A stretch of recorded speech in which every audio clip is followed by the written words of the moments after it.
Bonjour Nathalie. Bonjour. Alors, nous sommes là aujourd'hui pour parler de ton entreprise Mhm.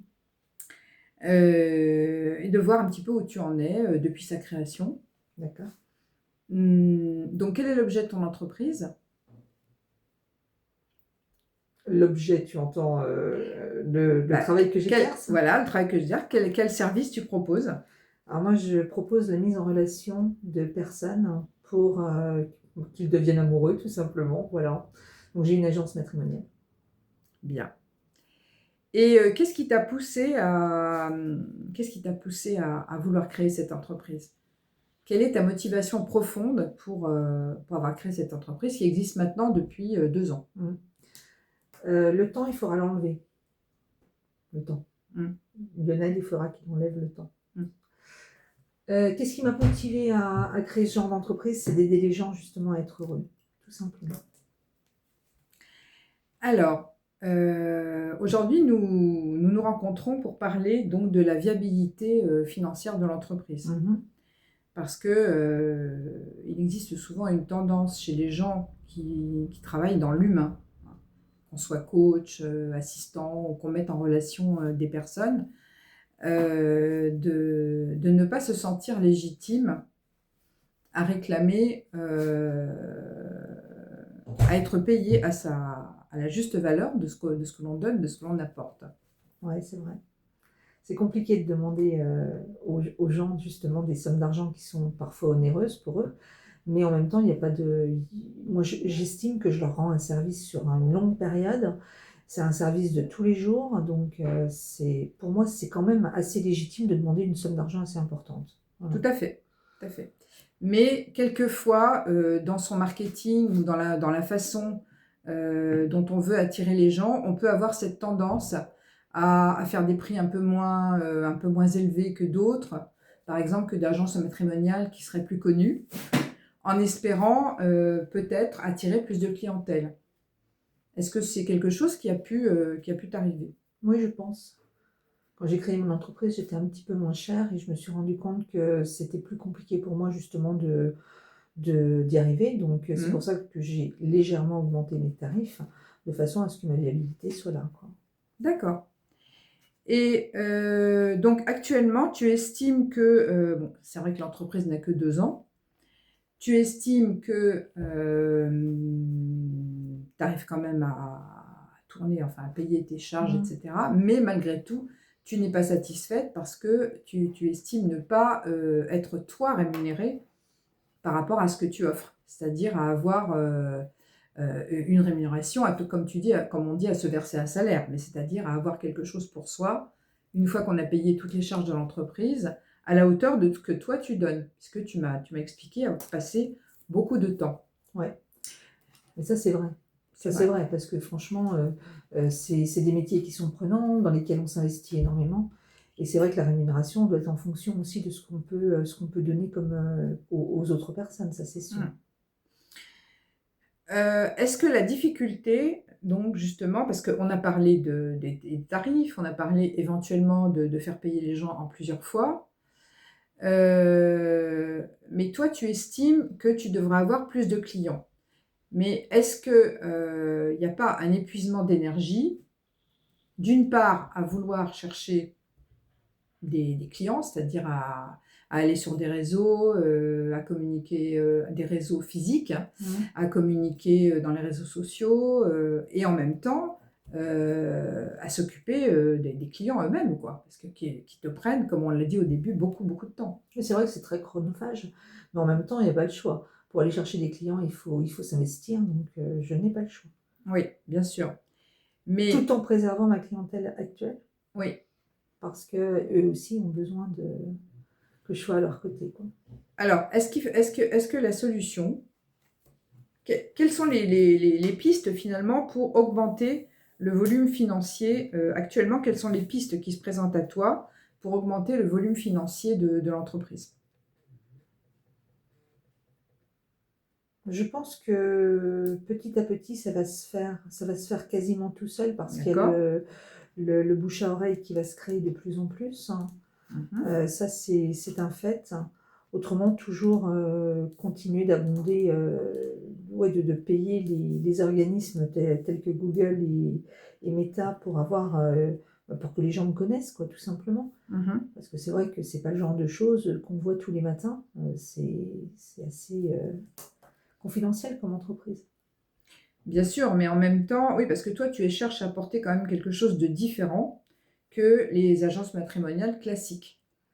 Alors, à ton sens, qu'est-ce que tu apportes de différent? Moi, j'apporte surtout un soutien en plus. C'est-à-dire que je parle beaucoup avec mes clients pour justement les comprendre et leur amener un état d'esprit, une façon d'appréhender les rendez-vous, euh, une façon de s'habiller même, une façon de parler avec les autres. Parce que c'est pas donné à tout le monde d'avoir une aisance quand on fait des rencontres. Et il y a beaucoup de gens qui ont une forme de timidité qui est assez évidente. Donc, je suis là aussi pour les aider dans ce cas de figure.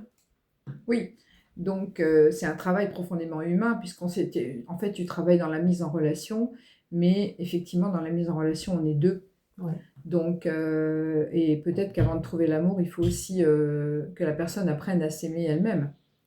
Ouais, il y a tout plein de choses en fait à considérer. Et c'est vrai que s'aimer soi-même et puis y aller en étant confiant aussi, c'est quelque chose d'assez important. Donc, j'essaye de rassurer, j'essaye de les mettre en condition, et puis après, c'est à eux de faire le reste. Hein. Je ne peux pas tout faire non plus. Hein. Ben, bien sûr, c'est avant Mm. tout à eux de faire le reste. Mm. Toi, tu n'es qu'un canal d'énergie. Exactement. Voilà. Donc, à ton avis, qu'est-ce que tu pourrais... Est-ce qu'il suffit tout simplement pour toi maintenant, à partir de maintenant, de laisser les choses venir, puisque il faut le temps pour chaque chose, hein. Mm. Paris ne s'est pas fait en un jour. Ou est-ce que tu penses quand même un petit peu changer d'attitude à l'avenir? Qu'est-ce que tu pourrais mettre en place pour améliorer les choses un peu plus rapidement au niveau de ta trésorerie? Sur quel levier tu penses pouvoir agir? C'est une sacrée question, ça, parce que c'est pas si évident. Je pense revenir à mon système de carte bleue qui permettait aux gens de payer en 4 fois sans frais. Mais moi, j'ai quand même ma trésor intégrale puisque tout en payant la banque, ça me permet de leur faire comme un microcrédit qui est soutenu par la banque. Tout à Ça, fait. je pense que c'est l'une des premières choses. Oui, ça améliore la trésorerie parce Ça que améliore la trésorerie. les sommes qui rentrent sont plus importantes d'un Ouais, coup. ouais, Bien ouais. sûr. Puis c'est quelque chose qui...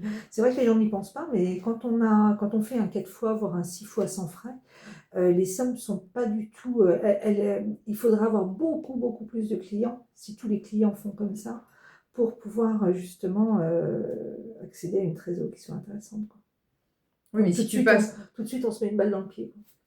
Oui, parce que oui, voilà, c'est ça. C'est-à-dire qu'il faut cesser d'accepter les paiements plusieurs fois. C'est ça, ou alors il faut les faire en carte bleue. D'accord. Ça, c'est ce qu'on avait abordé au début, effectivement. Est-ce que tu ne songes pas quand même à augmenter tes prix? C'est-à-dire à proposer, suivant les prestations que tu proposes. Est-ce qu'il n'y aurait pas une évolution de service que tu pourrais envisager? Comme quoi, par exemple? Alors, c'est à travailler. Ça, on va pas, c'est peut-être une chose, c'est une piste sur laquelle je te propose d'aller.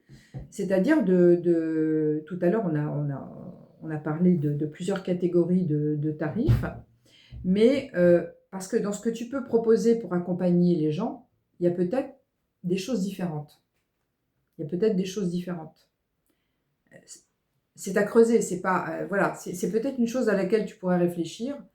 J'ai déjà commencé à faire une diversité avec